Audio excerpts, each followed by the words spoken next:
وقال الذين لا يرجون لقاءنا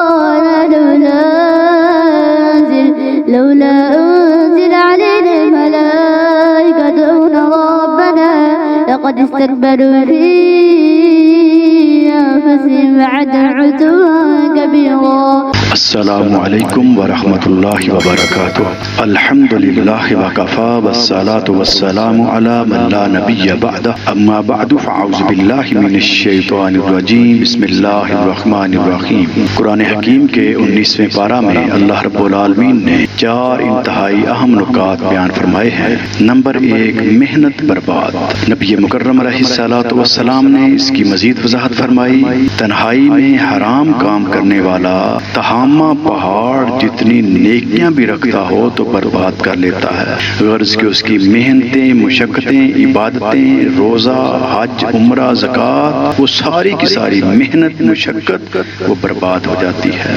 نمبر 2، اصلی بندے. دنیا میں بے شمار لوگ چلتے پھرتے نظر آتے ہیں، لیکن جو اللہ رب العالمین کے بندے ہیں، اللہ احکم الحاکمین نے ان کی پہچان کروائی ہے. وعباد الرحمن الذین یمشون علی الارض حولا وَإِذَا خَاطَبَهُمُ الْجَاهِلُونَ قَالُوا سَلَامًا. اس انداز سے اللہ رب العالمین نے اپنے بندوں کی ایک ایک خوبی کو چن چن کے یہاں پہ بیان فرمایا تاکہ سارے مسلمان ان خوبیوں کو اپنے اندر پیدا کریں اور اللہ رب العالمین کے اصلی بندے یعنی بندگی کرنے والے انسان بن جائیں.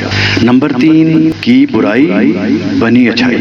یعنی اللہ رب العالمین نے دنیا کی روٹین کو رد کر دیا کہ دنیا میں رہتے ہوئے اگر کوئی برائی کرے وہ اگر معاف کر دی جائے تو سمجھا جاتا ہے کہ بڑی کمال کی بات ہے جو اس کو معافی مل گئی. اللہ رب العالمین نے اس کا عجب انداز دیا کہ جب اللہ کا بندہ اللہ سے معافی مانگ لے کہ یا اللہ یہ غلطی ہو گئی، گناہ ہو گیا، تو اللہ احکم الحاکمین اس برائی کو، اس گناہ کو نیکی میں تبدیل کر دیتا ہے.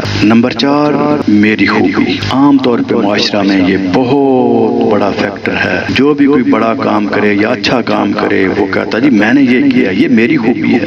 جبکہ جو اللہ کے مخلص بندے ہیں ان کا انداز یہ ہے کہ ان کو کوئی بڑی سے بڑی نعمت مل جائے، وہ بہت بڑا کام کر لیں، سلیمان علیہ الصلوۃ والسلام جیسی عظیم بادشاہت مل جائے، یا اور کوئی انبیاء اور رسول کے تذکرے کر کے آپ دیکھ لیں، ان کو چیک کر لیں، ہر جگہ سے یہی ملے گی کہ وہ اپنے رب کی رحمت، اس کا فضل اور اس کا احسان قرار دیتے ہیں.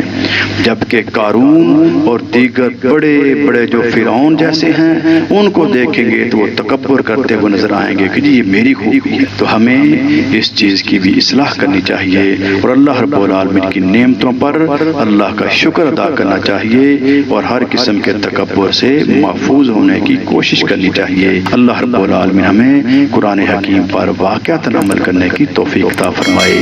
وآخر دعوانا ان الحمد للہ رب العالمین.